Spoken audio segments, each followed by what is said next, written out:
সেগুলো ভালো। তবে আমার কি জানেন, বক্তৃতা দেওয়ার অভ্যেস নেই।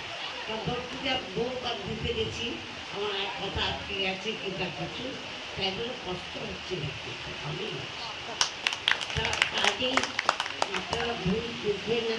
আমার কিন্তু সেই বার্ধক্য এখনো এখনই দেখাবো যে অনেক কথা বলতে আমার খুব মানে কষ্ট হয়, যেটা আসে। একদিন তো আমি সাবিত্রী চ্যাপের কীরকম, সাবিত্রী চ্যাপকে অভিনেত্রী হতে চাইনি, তবে অভিনয় দেখেছি বহু লোকে ভীষণ ইচ্ছে ছিল আমি যদি করতে পারতাম এরকম। তো ভগবান আমাকে সেখানেই পাঠিয়ে দিয়েছে।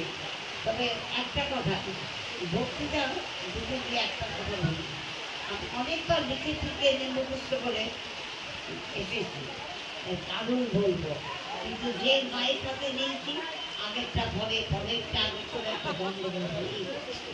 কাজে আমি সেটা বলতে ইচ্ছুক নই। সেজন্যই আমি মানে উনি বললেন আমার কষ্ট, আমার কষ্ট কিছুই হয় না। তবে একটা কথা কি জানেন, আমি নেত্রী হতে চেয়েছিলাম আসলে, ভাষণ দেব। কারণ একজনকে দেখেছিলাম হাত পানির খুব সুন্দর ভাষণ দিচ্ছে, আমার খুব ইচ্ছে ছিল আমি নেত্রী হব। কিন্তু ঠাকুরের সব কথা তো আমাদের হয় না, যা চাইবো তাই তো দেবে না।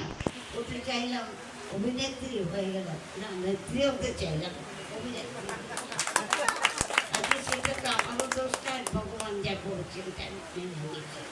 তবে একটা কথা, আজকে এমন একটা স্টেজে এসে পড়েছি, অনেক কষ্ট, দুঃখ, আনন্দ, অন্ধকার সব হেঁটে হেঁটে বেরিয়ে আজকে এমন একটা মঞ্চে এসে পৌঁছেছি, যে মঞ্চটা ইট কাঠ মার্বেল পাথর দিয়ে তৈরি দিলাম।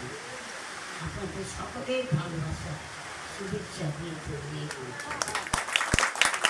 একদিন এই মঞ্চ থেকে আমি চলে যাব, থাকবে আমার শিল্পকলা, আমাকে ভুলে যাবেন না তো?